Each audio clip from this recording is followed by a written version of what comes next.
Eduard Folayang's mixed martial arts career can best be described as up and down. Throughout his 11-year career as a professional MMA fighter, Folayang has reached the highest of highs and has fallen to the lowest of lows, and his current run in one championship is no different.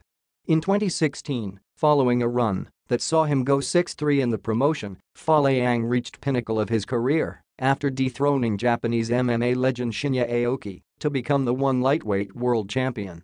Another high in the career of the Baguio City native, whom many considered to be the face of Philippine MMA at that point.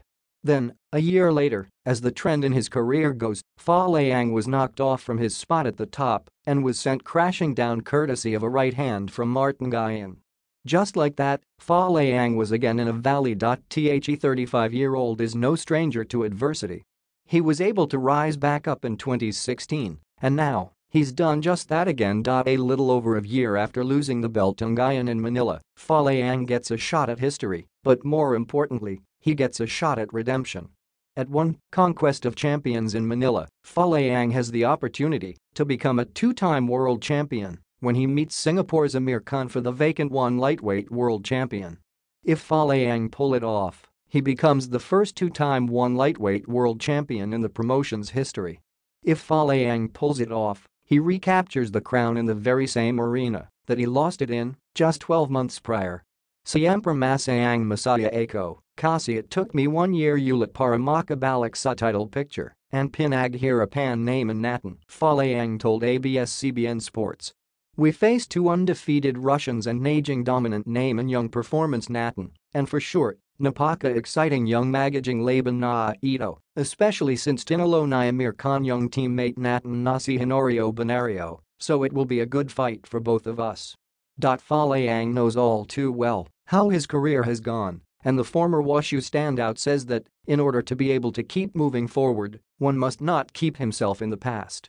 Whether wins or losses, Landslide says that he does not dwell on them too much. Hindi tayo nagdwell sa past, kasi kung magdwell ako sa mga past victories sa mga defeat, parang hindi ako move on. Kaya dun natin not appreciate ang martial arts, it's really a journey kung saan sasabihin natin na tapos na tayo or na achieve na natin yung highest na standard kasi in some ways, we will win some and some ways we will lose, pero yung napakaganda dun ay kapag natatalo tayo, maroon at maroon tayong chance para ace in yung areas na nagkamali tayo at magkaroon ng chance para manalo ulit, and as much as possible mabalik natin yung nawala sa atin, he continued. As far as second chances go, Folayang has had his fair share. Now, he gets another chance at being the top lightweight in the promotion, and he believes it's all because he never quit, even after all the adversity he has faced in his career. Yung pinakamasaya dito sa pagiging isang martial artist, we are given a second chance as long as we are breathing and as long as we never give up. Folayang's road back to the championship picture took him a little over 365 days. In that period, Folayang proved that he was still a top-tier lightweight after defeating a pair of undefeated Russian grapplers in Karanat Langerev and Aziz Perudinov. When Martin Nguyen vacated the belt back in September, immediately, Folayang was in the front of the line in terms of contenders. In that 12-month period, Folayang admits that it wasn't the easiest. Having to deal with such a loss and then having to work your way back isn't a walk in the park. But the former champion believes that it was necessary for him to go through that in order to evolve even more. Young journey, every day talaga, kalangan mo din mag struggle na kung saan you will always aim to improve, you will always aim to learn kung ano yung strengths and weaknesses ng kalaban mo until you will go on that day na parang magiksam ka ulit, and you will see na if you have improved after a year or not, he shared. 378 days removed from his title loss, Folayang gets to test himself again, and if he passes, he becomes the top dog in the lightweight division.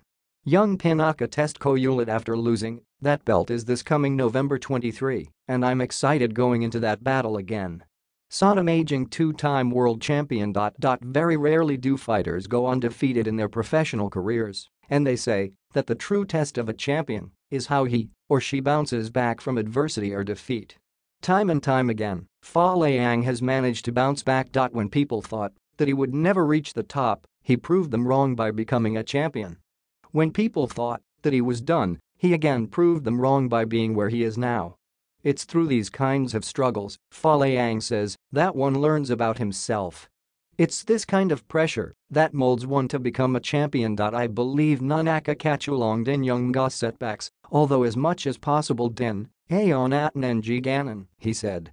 Pero siguro sa buhay hindi mo talaga masasabing upward palagi yung improvement, minsan talaga madudulas kag para makita mo yung space kung saan mag-improve kag pa, and makakita din talaga natin na everyone is improving, hindi lang tayo yung nag-improve tapos na, no. Everybody is chasing greatness, and kapag nagkamali tayo, mabutan tayo, pero we need to come up stronger ulit, he added. At one Conquest of Champions, Folayang once again finds himself one win away from a second run as the one lightweight world champion.